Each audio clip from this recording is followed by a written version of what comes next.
I recently asked my manager, why did you hire me? So let's look at some stats first. I graduated in the year December 2023 with a master's of behavioral and decision sciences. And I applied for over 100 plus jobs and I managed to land 3 offer letters. I work as a full-time behavioral scientist with Atlantis Health, and I applied to this job without any referrals. It was a complete cold application. I was scrolling through Google job alerts and I saw a behavioral scientist opening at Atlantis Health, and that's how I applied. When I cold applied for this job, I was up against 100 applicants in total, and 8 people from my own program, MBDS, were also applying for this job. My manager told me that these 8 people had equal or even more work experience than I did. So the question is, why did I get this job and those others didn't? I asked my manager what made me stand out, and she said these 3 things. Firstly, have a body of work beyond your traditional resume. Now, there's only so much that you can communicate in your resume with really limited real estate. So how are you going to stand out from those 100 applicants? Give the hiring managers a peek into all the complex and messy journeys that you undertook to reach to that final destination, to those impact metrics that are visible on your resume. So let them see your process, let them see your philosophy, let them see how you work. Give them a work in progress insight into how you reached where you did. You can use a portfolio, whether that's hosted on a website, on Notion, whether it's a deck, whatever. Highlight just 3 key projects, demonstrate what kind of tools you can use, how you think about problems, how you reframe problems, how you come up with innovative solutions, how you work in a team, and finally, how you communicate your end product. What is your story? Communicate your personal brand through that portfolio and see how you shine. So we will discuss portfolio maybe in another YouTube video, but the first recommendation is have a body of work that speaks volumes beyond a traditional resume. Secondly, your references actually matter more than you think. I had professors and my previous internship managers be my references for this job, and they championed for me. They spoke about the value I bring to the table, and they simply didn't put that check mark. They actually championed and advocated for me and made my hiring manager so confident in the decision that she was making. So your references are really important when you are competing against 100 applicants. Thirdly, have some kind of passion project, have some side hustle that you're working very passionately on, irrespective of whether anyone's paying you for it, irrespective of whether you've got recognition for it. You are working because you feel for that cause. Talk about it in your interview. What really sticks with a hiring manager is your infectious energy, and that's what my hiring manager told me. I was really passionate about this mental health project that I'm working on, and I spoke about that in my interview.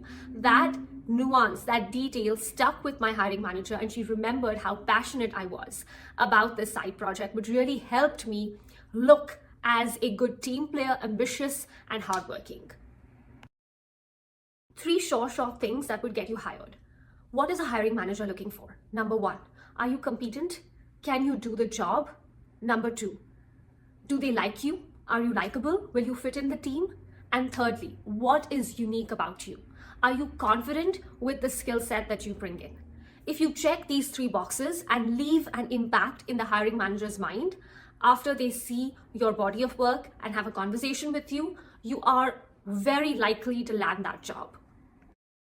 I'm not going to negate the struggles and challenges that I went through, that you would have to go through, that everyone has to go through to some extent in this really hard job market.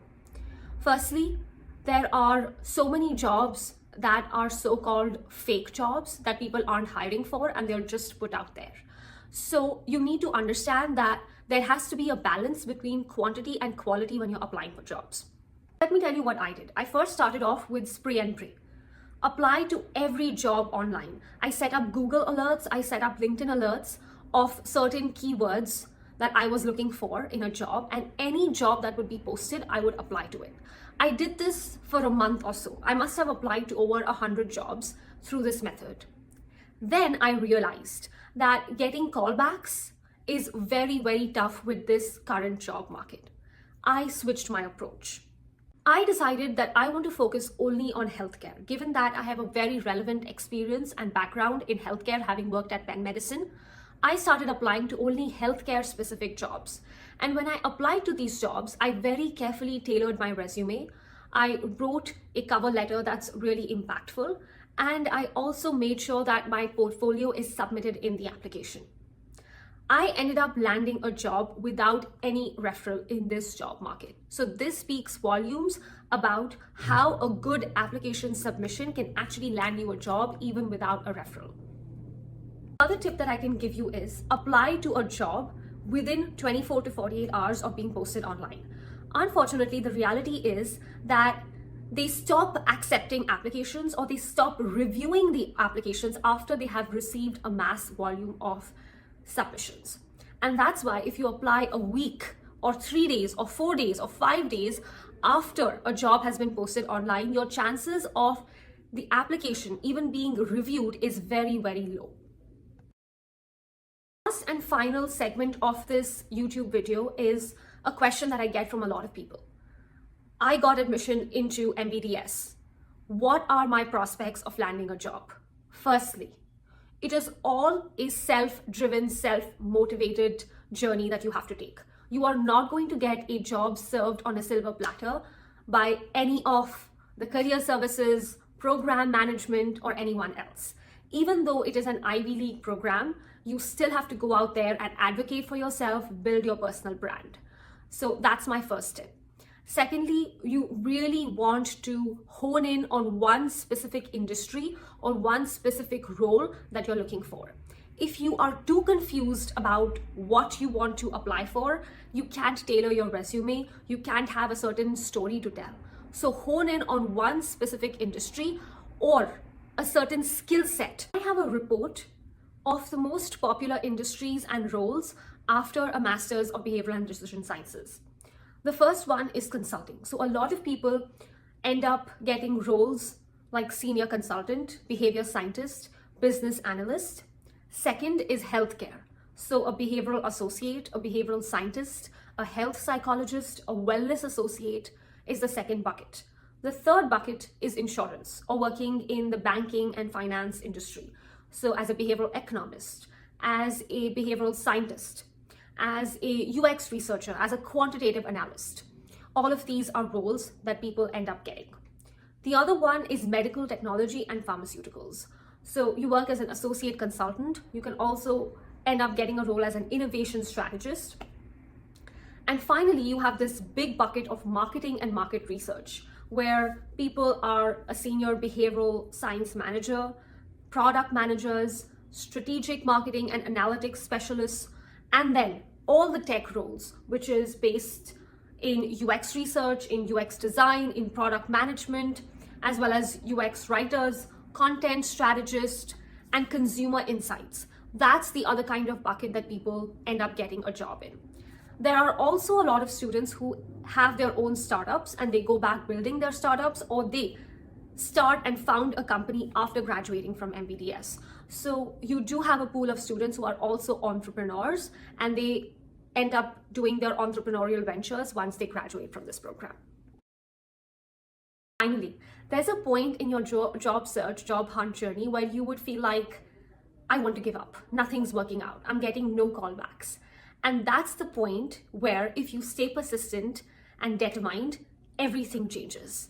That's the point where if you cry, if you shed your tears, if you pull out your hair with frustration but still show up, you actually start seeing your results, you start seeing success.